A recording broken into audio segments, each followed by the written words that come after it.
Hello everyone, good morning. তো তোমরা সবাই কেমন আছো? আশা করছি সবাই খুব ভালো আছো। তো আমি অনন্যা তোমাদেরকে সাথে নিয়ে আবারও নতুন আরও একটা ব্লগ শুরু করছি।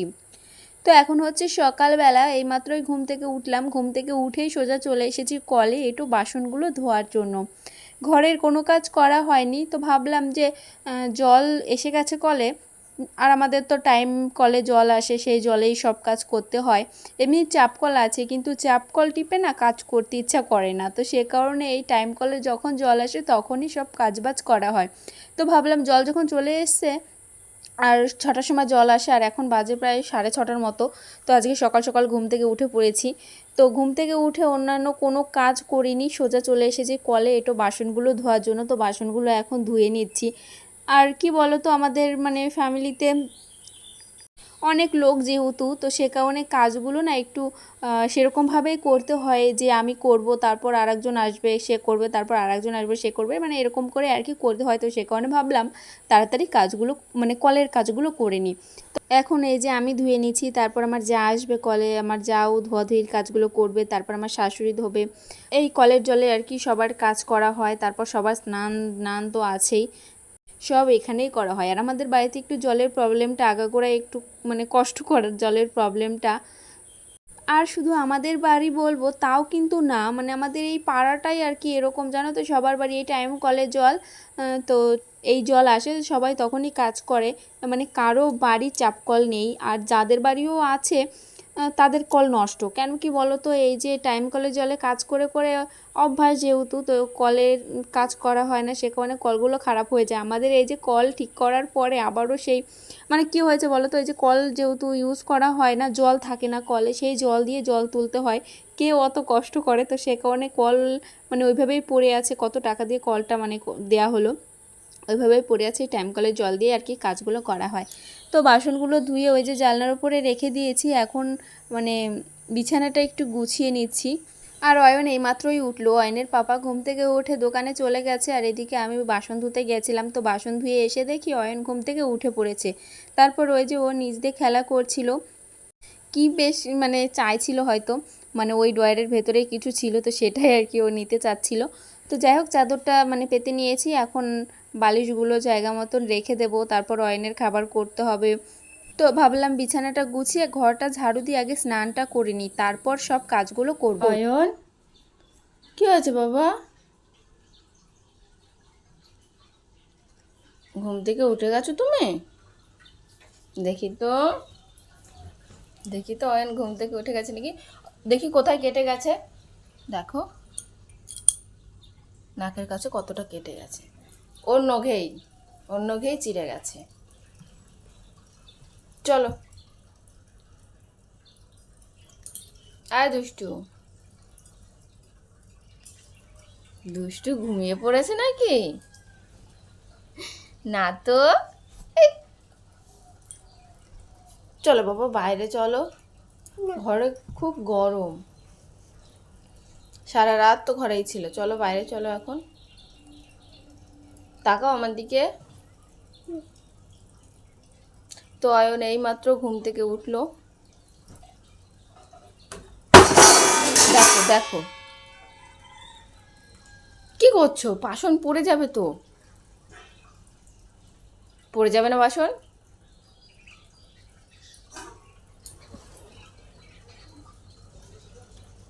তো এখন এই যে ঘরটা ঝাড়ু দিয়ে নিচ্ছি, আর অয়ন বিছানায় ছিল, শুয়েছিল, জানি না ওর হয়তো ভালো লাগছিল না। আর ঘুম থেকে উঠে কিন্তু ও ওইভাবে থাকে না, ও মানে ঘুম থেকে ওঠার পর এমনি নর্মাল যেরকম সারাদিন থাকে সেরকমই থাকে, কিন্তু আজকে জানি না কেন ঘুম থেকে উঠে একটু চুপচাপ আছে। তারপর এমনি একটু শুয়েছিল, এখন এই যে নিচে নেমে দেখো জুতো পরছিল।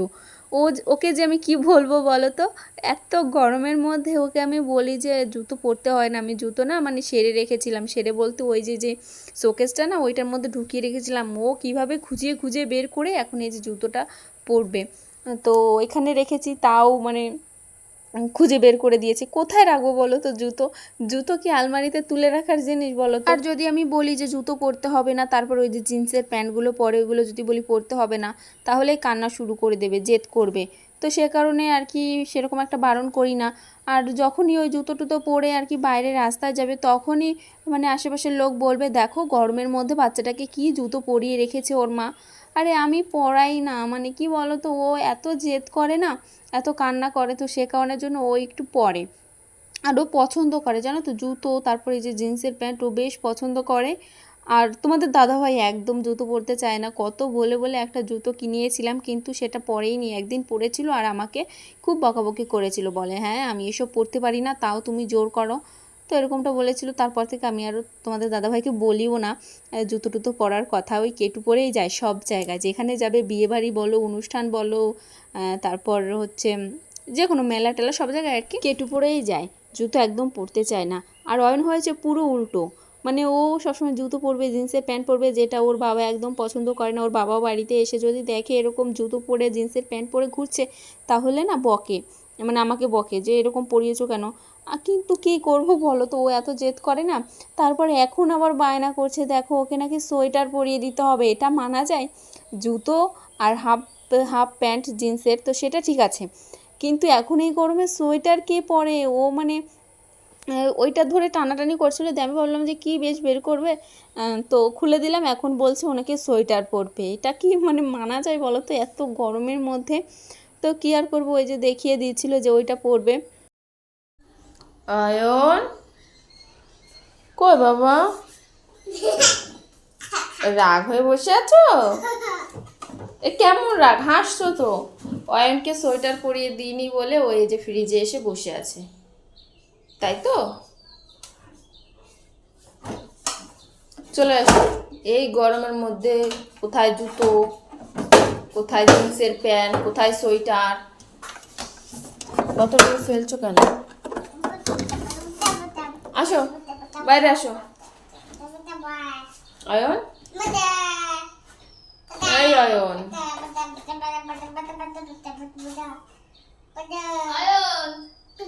আমার ঘরে যাতে গোপাল বার আছে তা নিয়ে আয়, খাটের উপর আছে দেখ।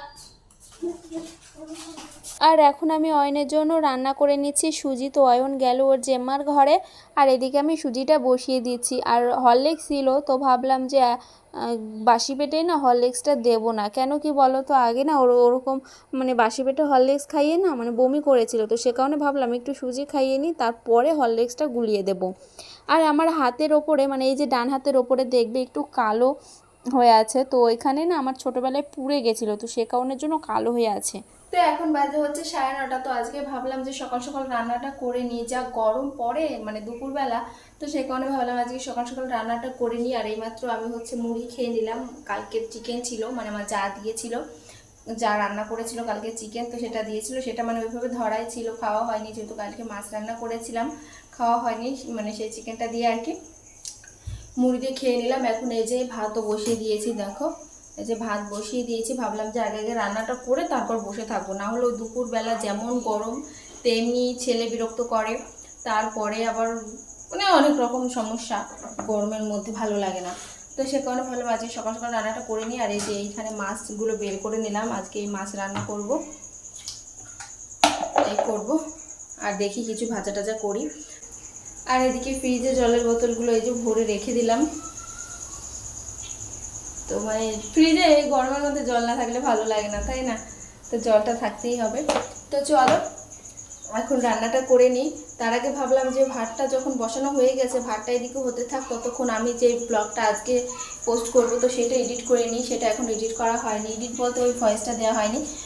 তো রান্না বান্না করে এখন গ্যাস ওভেনটা মুছে নিচ্ছি। আর আজকে রান্না বান্না কিছুই শেয়ার করলাম না, তবে কি কি রান্না করেছি সেটা একটু বাদে তোমাদের দেখাচ্ছি। আগে রান্নাঘরটা একটু পরিষ্কার করে নিই। আর আজকে যেহেতু একটু আগে আগে রান্নাটা করে নিয়েছি, তো ভাবছি যে সব কাজ করে নিই তারপর বসে থাকবো। কাজ ঘাড়ের উপর রেখে বসে থাকতে কিন্তু ভালো লাগে না। তো আজকে অনেকটা আগেই রান্না হয়ে গেছে, খুব ভালো লাগছিল জানো তো, মানে রান্নার চিন্তাটা বড় চিন্তা, আর এটা সব বাড়ির বউদেরই আর কি, এটা মানে বড়ই চিন্তা যে রান্নাটা কখন হবে, রান্নাটা হয়ে গেলেই যেন বড় চিন্তাটা যায়। তো এই আর কি, তো রান্না বান্না করে এখন গ্যাস ওভেনটা মুছে নিচ্ছি, তারপর রান্নাঘরটাও মুছে নেব, বাসনগুলো ধোবো। তো ভাবছি সব কিছু আগে আগেই করে নেবো। আজকে 12টার আগেই রান্না হয়ে গেছে, অন্যান্য দিন এই টাইমে রান্না বসাই, আর আজকে রান্নাটা আগেই হয়ে গেছে। যা গরম পড়ে দুপুরবেলা, রান্না করে না টেকাই যায় না, তো সে কারণে তো ভেবেছি যে এখন থেকে আমি রোজ সকাল সকালে রান্নাটা করব। আর দেখো এই যে আজকে রান্না করেছি হচ্ছে মানে পোনা মাছের তরকারি, আলু দিয়ে, কাঁচকলা দিয়ে, আর এইখানে আছে হচ্ছে ঢ্যাঁড়স ভাজা পেঁয়াজ দিয়ে, আর এইখানে আছে হচ্ছে ভাত। তো এই আর কি আজকে রান্না করেছি। তো এখন হচ্ছে বিকালবেলা, বিকাল বলতে ওই সন্ধ্যা লাগবে লাগবে ভাব। তো এই যে দেখো বাইরে বাইরে মানে এখনো সন্ধ্যা লাগেনি, মানে সন্ধ্যা লাগবে লাগবে ভাব। আর এখন বাজে হচ্ছে 6টা। তো ভাবলাম ব্লগটা এখনই এন্ড করে দিই। আর বাইরে প্রচুর পরিমাণে ঝিঝি পোকা ডাকছে, তো অনেকক্ষণ ধরে ভাবছি যে কখন বন্ধ হবে ঝিঝি পোকার ডাক, তখন আমি ভিডিওটা এন্ড করব, কিন্তু বন্ধ হচ্ছেই না। 1 ঘন্টা ধরে বসে আছি, বন্ধই হচ্ছে না। তো যাই হোক, ভাবলাম এভাবে আর কি এন্ড করে দিই ভিডিওটা। আর অয়ন এখনও দাদুর ঘরে ঘুমোচ্ছে। অন্যান্য দিন মানে ভিডিও করি, কিন্তু ওই এন্ড করা হয় না, মানে ক্যামেরার সামনে এসে এন্ড করা হয় না, ওই কাজের মধ্যে ভিডিওটা এন্ড করা হয়। তো ভালো লাগে না ক্যামেরার সামনে এসে যদি ভিডিওটা এন্ড না করি। তো এই আর কি, তো ভাবলাম চলো ব্লগটা এখনই এন্ড করে দিই। তো তোমরা সবাই খুব ভালো থেকো, সুস্থ থেকো, দেখা হবে নেক্সট ব্লগে। তো চলো, টাটা।